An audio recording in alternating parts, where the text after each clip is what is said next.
और कितने सौरभ, कितने दिलीप और कितने अनुज बनेंगे अपनी बेवफा पत्नी की बेरहमी के शिकार। आजकल तो देश के पतियों के सिर पर मौत नाच रही है। कहीं नीले ड्रम में सीमेंट के बीच पति के शव को टुकड़ों में जमा दिया जाता है, तो कहीं पति को गोलियों से भुनवा दिया जाता है और कहीं पर पति को पिला दी जाती है जहर वाली कॉफी। और पतियों के खिलाफ इन सब साजिशों की सूत्रधार हैं उनकी अपनी बीवियां। नमस्कार, मैं हूं अरुणेश अवस्थी और आप देखना शुरू कर चुके हैं आई इंडिया। यूपी के मुजफ्फरनगर में एक बार फिर टूटा है 7 जन्मों तक साथ चलने का विश्वास। टूटा है पति पत्नी के पवित्र बंधन पर से विश्वास और साथ ही टूटा है इंसानियत से विश्वास।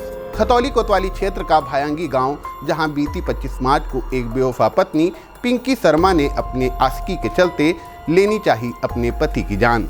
पत्नी पिंकी शर्मा ने अपने पति अनुज शर्मा को कॉफी में जहरीला पदार्थ देकर अपने रास्ते से हटाने की कोशिश की थी, जिसके चलते अब पीड़ित पति अनुज मेरठ के प्राइवेट अस्पताल में जिंदगी और मौत से जूझ रहा है।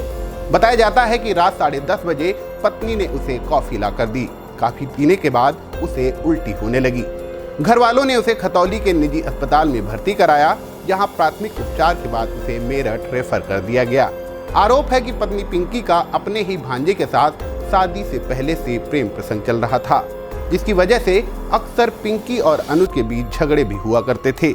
अब इस घटना के बाद पिंकी की आशिकी के कुछ फोटो भी सामने आए हैं। बताया जा रहा है कि पिंकी अपने आशिक भांजे के साथ जब मनाली घूमने गई थी, तब यह फोटो वहां पर खिंचवाए गए थे। पीड़ित पति अनुज शर्मा की कजिन सिस्टर पूनम शर्मा ने बताया कि शादी के 2 महीने बाद से ही उसने अपने बॉयफ्रेंड से फोन पर बातें करना शुरू कर दी थी। शादी के 2 महीने बाद ही अनुज के परिवार को पिंकी की आशिकी के बारे में पता चल गया था।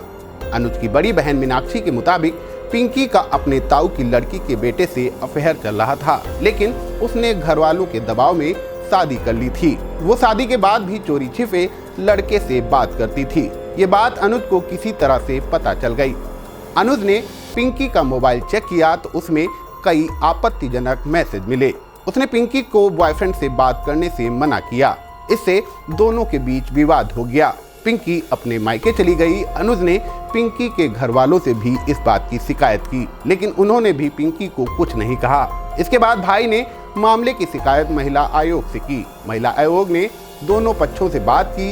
इस दौरान पिंकी ने कहा, मैं साथ रहने को तैयार हूँ। महिला आयोग के दबाव में पिंकी 15 दिन पहले ससुराल वापस आई। ससुराल लौटने के बाद पिंकी ने अपनी सास को धमकी दी थी कि मैं कुछ विशेष मकसद से लौट कर आई हूँ। इस पर सास ने पूछा कि कौन सा मकसद है। जवाब में पिंकी ने कहा कि ये तो वक्त आने पर पता चल जाएगा। इसके बाद मंगलवार को उसने अनुज को कॉफी में जहर मिलाकर पिला दिया।